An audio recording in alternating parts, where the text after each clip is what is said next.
তেজপুৰৰ নেহেৰু ময়দানত আজি আন্তঃৰাষ্ট্ৰীয় যোগ দিৱস উপলক্ষে পুৱাৰে পৰা সেনাবাহিনী, আৰক্ষী, CPRF, ITBPকে ধৰি জিলাখনৰ বিভিন্ন বিদ্যালয়ৰ শিক্ষাৰ্থীসকলে অংশগ্ৰহণ কৰে। কেন্দ্ৰীয়ভাৱে আয়োজিত এই যোগ দিৱসৰ কাৰ্যসূচী আনুষ্ঠানিকভাৱে উদ্বোধন কৰি অসমৰ মুখ্যমন্ত্ৰী ডক্টৰ হিমন্ত বিশ্ব শৰ্মাই যোগবিদ্যা আৰু প্ৰাণায়াম আমাৰ শৰীৰৰ, দেহ আৰু মনৰ প্ৰশান্তি আনি আমাক নিৰোগী কৰে আৰু যোগাসনে আমাক সুস্থ চিন্তা আৰু শাৰীৰিক বিকাশৰ ক্ষেত্ৰত সহযোগ কৰাৰ লগতে মানসিকতা সুস্থিৰ কৰি ৰখাটো বিশেষ অৰিহণা যোগায় বুলি কয়।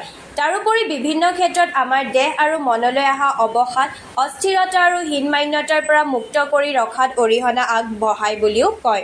আজি এই যোগ দিৱসৰ পিছত সংকল্প লয় আৰু শান্তিৰ বাবে ভগৱানক প্ৰাৰ্থনা জনায়। শেষত ৰাষ্ট্ৰীয় সংগীতেৰে আজি কেন্দ্ৰীয় যোগ দিৱসৰ অন্ত পৰে।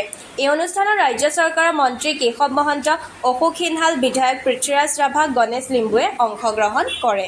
মাতৃসকলক তেওঁলোকৰ সন্তানসকলক যাতে যোগৰ প্ৰতি, প্ৰাণায়ামৰ প্ৰতি, ধ্যানৰ প্ৰতি আগ্ৰহী কৰি তোলে তাৰ বাবে আহ্বান জনায়।